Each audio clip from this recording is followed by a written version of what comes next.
I'm Mariana. Je vous présente Timon. On s'est rencontrés il y a 2 secondes, mais il m'a déjà appris tellement. À ce qu'il paraît, nous sommes à Portet-Puymorens, une commune française dans le département des Pyrénées-Orientales, dans la région de l'Occitanie. C'était le dernier village à défendre le royaume d'Aragon face aux envahisseurs français avant le traité des Pyrénées en 1759. À cette époque, on allumait un feu dans la tour, là-bas, en haut de la colline, pour prévenir les autres villages dans la vallée d'une attaque. Chaque village allumait leur tour à leur tour et ainsi de suite jusqu'à ce que le message arrive en bas de la vallée, au palais des rois de Majorque à Perpignan.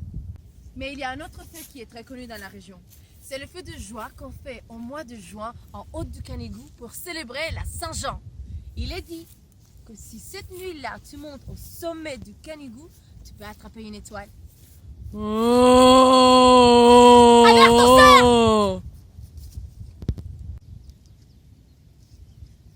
Dans ces montagnes, tu peux te retrouver face à face avec un cerf en route ou avec le troupeau de moutons de Monsieur Jean Torres, le dernier berger de Portet-Puymorens, et sa chienne Finette. Portet est très connu pour sa station de ski. Mais au printemps ou en été, tu peux cueillir des gratte-culs, des myrtilles, des mûres, des framboises sauvages, des cèpes, des girolles ou même des fleurs comme des myosotis. Et tout en haut des pistes, vous pouvez goûter les plus succulents jus de porc au restaurant La Tramontane. Et si vous avez la chance de connaître Sylvie Partot, vous goûterez la meilleure tarte à la myrtille au monde. La région regorge des balades à faire. Si vous aimez les randonnées, vous pouvez partir d'ici, marcher jusqu'au lac de Passette, continuer à monter jusqu'à l'étang du Fond-Vive et encore plus haut, il y a l'immense lac du Lanoux. C'est une région avec plein de merveilles à découvrir et des gens incroyables à rencontrer. D'ailleurs, si je suis arrivée ici, c'est grâce à Fanny. Ce sont les gens qu'on rencontre qui nous font découvrir les endroits les plus insolites et nous racontent les histoires les plus folles.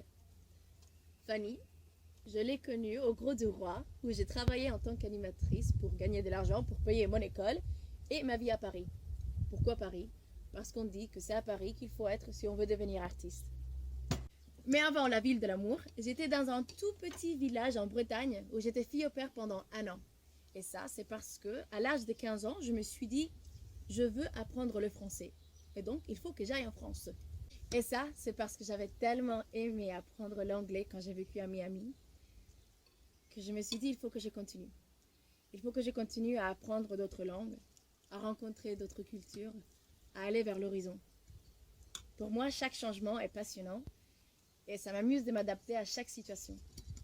Et ça, c'est parce que mes amis et ma famille m'ont donné tout ce qu'il faut pour aller vers l'horizon, pour réaliser mes rêves, pour être où je suis et qui je suis aujourd'hui. C'est comme ça que je suis arrivée ici, en me laissant guider par l'amour, l'instinct, la confiance et la curiosité.